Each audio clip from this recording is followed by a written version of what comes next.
Assalamualaikum dan salam sejahtera. Kita kembali ke dalam Deen Equal Project, channel perpaduan Nusantara.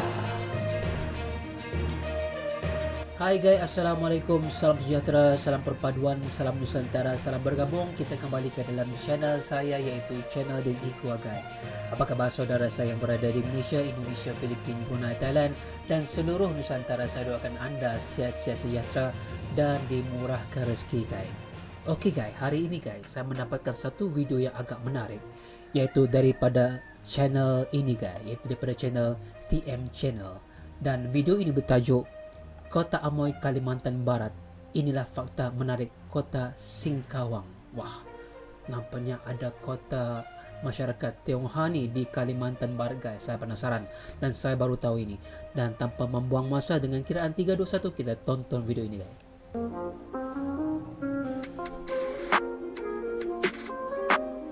Kota Singkawang di Kalimantan Barat ramai jadi perhatian saat dinobatkan sebagai peringkat pertama kota paling toleran di Indonesia pada tahun 2018 oleh Setara Institute. Penghargaan itu dianggap tepat lantaran kehidupan harmonis masyarakatnya yang majemuk. Singkawang juga dikenal dengan banyak sebutan, mulai dari Kota Amoy, Kota Seribu Kuil, hingga Hong Kong Van Borneo. Kota itu menjadi salah satu pusat penyelenggaraan perayaan Imlek di Indonesia, selain Semarang dan Jakarta. Hal ini karena Singkawang menjadi tempat tinggal etnis Tionghoa terbesar di Indonesia. Wow. Kota Singkawang merupakan salah satu pecinan di Indonesia karena mayoritas penduduknya adalah etnis Hakka dengan persentase sekitar 42%. Dan selebihnya adalah orang Melayu, Dayak, Teochew, Jawa, dan pendatang lainnya. Populasi penduduknya terus mengalami peningkatan setiap tahun dengan laju pertumbuhan penduduk pada tahun 2006 adalah 5,6%. Berdasarkan data Dinas Sosial Kependudukan dan Catatan Sipil Kota Singkawang pada tahun 2019, tercatat jumlah penduduk sebanyak 220.910 jiwa. Kota Singkawang berasal dari kata San Kaijong dalam bahasa Hakka, artinya kota di kaki gunung dekat muara laut, atau kota di antara gunung dan laut. Lokasinya berjarak sekitar 145 km sebelah utara dari kota Pontianak, ibu kota Provinsi Kalimantan Barat, dan dikelilingi oleh pegunungan Pasir, Poteng, dan Sako. Keren guys. Kota Singkawang memiliki luas wilayah 504 km persegi. Singkawang terletak di wilayah Katulistiwa dan berbatasan dengan Kabupaten Sambas di sebelah utara, Kabupaten Bengkayang di sebelah timur, Kabupaten Bengkayang di sebelah selatan, dan Laut Cina Selatan, Laut Natuna, Samudra Pasifik di sebelah barat. Lengkap guys. Sebelum lanjut, jangan lupa subscribe dan tekan tombol notifikasinya agar kamu tidak ketinggalan informasi video selanjutnya. Jangan lupa subscribe TM Channel guys. Pasti subscribe. Saya sudah.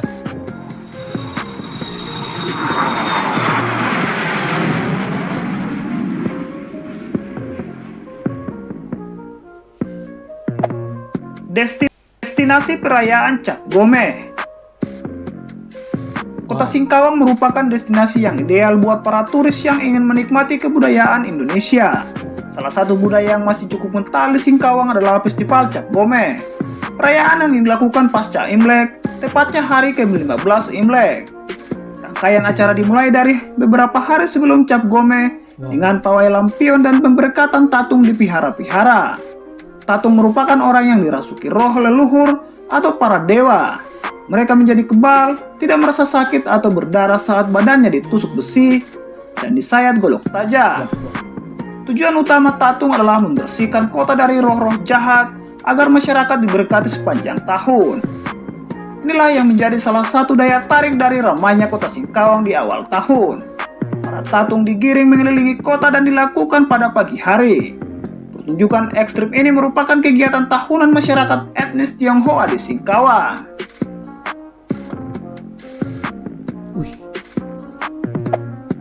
Vihara dan masjid tertua bertetangga di Singkawang.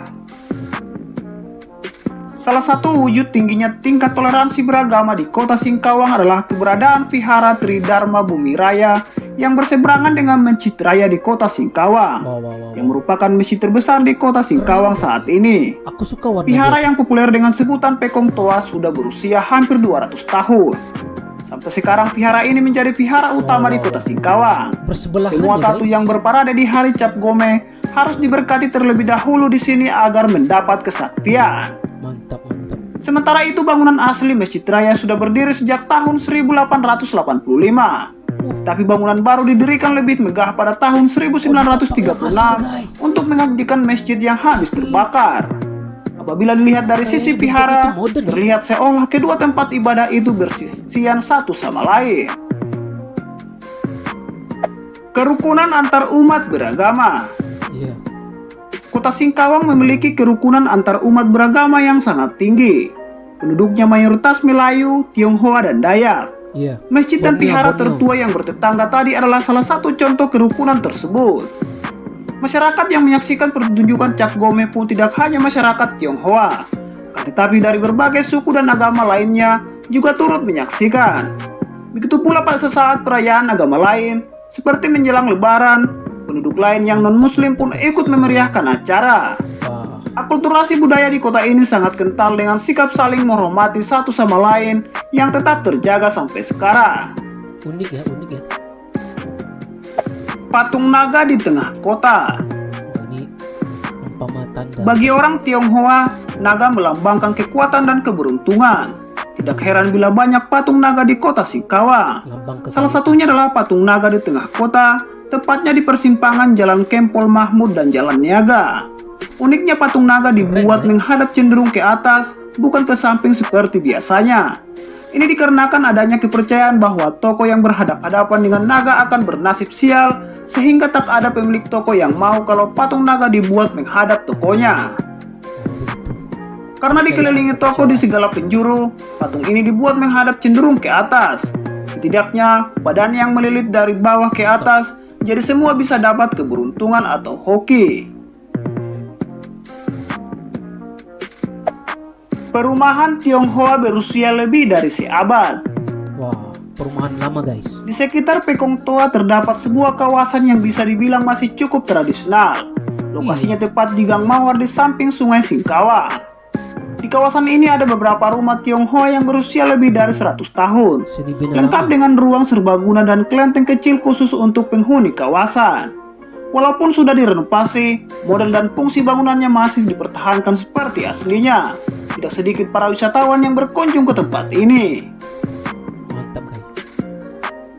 Kota Seribu Kelenteng. Kota Singkawang di Kalimantan Barat dikenal memiliki arsitektur khas oriental. Sejumlah rumah bergambar naga dan bangunan kelenteng, rumah ibadah warga keturunan Tionghoa. Menunjuk tegas siapa pemiliknya. Ini tak heran karena sekitar 42% penduduknya adalah warga etnis Cina atau Tionghoa. Masyarakat Tionghoa khususnya etnis Hakka adalah penyebar kepercayaan Konfusianisme di sana. Hal ini tergambar dari banyaknya kelenteng yang tersebar di kota Singkawang. Tak heran jika kota Singkawang juga dijuluki dengan kota Seribu Kelenteng. Salah satu dari deretan kelenteng yang terletak di kota ini adalah Vihara Tridharma Bumi Raya. Umur kelenteng ini diperkirakan sekitar 200 tahun. Sebagai kota Amoy. Selain dijuluki sebagai kota Seribu Kelenteng, ada julukan lain untuk kota Singkawang. Mayoritas penduduk kota Singkawang merupakan orang keturunan Tionghoa, sehingga kota ini sering juga disebut sebagai kota Amoy. Pasalnya kota ini memang banyak gadis keturunan Tionghoa yang cantik serta banyak pria yang tak kalah tampan seperti oppa dari Korea. Amoy yang berasal dari bahasa dialek Kek yang berarti adik perempuan. Makna dari kata Amoy mulai bergeser semenjak banyak sekali wanita-wanita muda berketurunan Tionghoa yang mau mengorbankan diri untuk dijadikan istri oleh para pria dari luar negeri. Contohnya seperti Taiwan, Hong Kong, Macau, Malaysia, Brunei, dan lain-lain. Lewat bantuan biro jodoh inilah mereka bisa mendapat suami dari luar negeri, walau mereka melakukan hal ini secara terpaksa karena satu hal, yaitu ekonomi. Dengan menikah mereka berharap bisa memperbaiki kesejahteraan hidup mereka, baik diri sendiri maupun keluarga. Banyak tempat wisata pantai. Iya, dekat dengan pantai. Sama halnya seperti wilayah lain di Indonesia, kota Singkawang memiliki banyak tujuan wisata pantai yang menakjubkan dan cukup menarik untuk dikunjungi. Antara lain ada Pantai Pasir Panjang. Pantai ini membentang sepanjang 3 km dan terletak di Kecamatan 17 Singkawang. Pantai ini bisa dibilang lebih modern karena memiliki beberapa fasilitas untuk para pengunjung. Wih, modern. Pantai ini juga sangat bagus dengan pasir putih dan air laut yang jernih. Biru. Sangat cocok buat yang hobi berenang. Selanjutnya ada Pantai Batu Burung. Pantai ini dinamakan Batu Burung karena dulunya ada sebongkah batu granit raksasa yang terletak agak jauh dari pantai yang ditempati banyak sekali burung-burung. Batu buruk ya. Di pantai ini juga ada semacam pembatas panjang bari batu untuk mencegah ombak besar datang memecah bibir pantai. Letaknya masih di Singkawang, tepatnya di Sedau. Dan berikutnya masih ada Sika Island Park. Sika Island Park terletak di Jalan Malindo, Sedau, Singkawang. Dari kota Singkawang, waktu tempuhnya cuma 30 menit. Di pantai ini terdapat penyewaan kuda, kebun binatang mini, warung makan, dan kolam berenang. Jadi kalau kalian bersantai di sini, dapat menikmati pemandangan laut dan berjalan-jalan di pulau ini. Keren. Wah, ada burung merpati lagi guys. Demikian beberapa fakta unik dan menarik dari kota Singkawang. Jika kalian mengetahui fakta menarik lainnya, silahkan ditulis di kolom komentar. Jangan lupa like, share video ini sebanyak-banyaknya. Videonya menarik guys. Ini sangat-sangat menarik ini. Terima kasih TM Channel sebabkan perkongsian video yang sungguh bermanfaat ini. Saya baru tahu nih kalau ada kota Amoy di Kalimantan Barat itu, dan dikatakan Amoy ataupun wanita Tionghoa yang ada di Kalimantan Barat ini di kota Singkawang ini merupakan seorang Amoy yang menarik, dan mengikut sejarah dikata mungkin disebabkan oleh perkahwinan campur. Dan seperti kita tahu di Kalimantan ini ya guys, pelbagai etnik yang ada daripada Dayak, ada daripada Tionghoa, ada Melayu, melahirkan lagi baka-baka yang begitu baik guys. Dan apa yang saya respect tentang kota Singkawang ini ialah penganugerahan oleh kerukunan masyarakat yang ada di kota Singkawang ini guys, di mana tadi kita lihat masjid dan juga tokong itu ya berdekatan kan, tetapi nggak ada masalah. Kalau sekali saya mikir ini adalah kayak di ini guys, kayak di China, kayak di Hong Kong, tetapi bila dilihat daripada pakaiannya itu ada unsur-unsur ini, ada unsur-unsur Borneo ataupun Kalimantan. Daripada peralatannya, bajunya, kita boleh lihat unsur-unsur Dayak dan juga Kalimantan guys. Dan begitu pantas sekali jika dikatakan bahawa tadi apabila ada perayaan yang bersangkut paut dengan Tionghoa, semua merayakan guys. Semua merayakan perayaan itu. Begitu juga dengan masyarakat Islam, apabila tibanya bulan Ramadan dan juga Aidilfitri, semua meraihkan saksama dan bersama-sama guys. Itu yang uniknya tentang kota Singkawang ini. Dan juga saya merasakan bahwa kota Singkawang ini walaupun nggak ada bangunan-bangunan yang tinggi-tinggi, tetapi semuanya lengkap guys. Semuanya ada pantai, ada gunung, ada kawasan wisata yang boleh naik kuda kan, kita boleh menunggang kuda. Kemudian dilengkapi dengan pelbagai infrastruktur yang lengkap. Semuanya ada, walaupun bangunan-bangunannya itu lama, tetapi ia sungguh unik guys, sebab kita hendak mengekalkan tradisi dan juga keunikan masyarakat Tionghoa dahulu dan juga keunikan masyarakat majmuk yang sudah pun bercampur baur sejak dahulu guys. Itu yang uniknya tentang kota Singkawang guys. Terima kasih dengan video yang bermanfaat ini. Jangan lupa guys, subscribe TM channel ini dan pastikan anda tekan like, komen, dan subscribe jika ingin reaction daripada saya guys. Assalamualaikum, bye bye.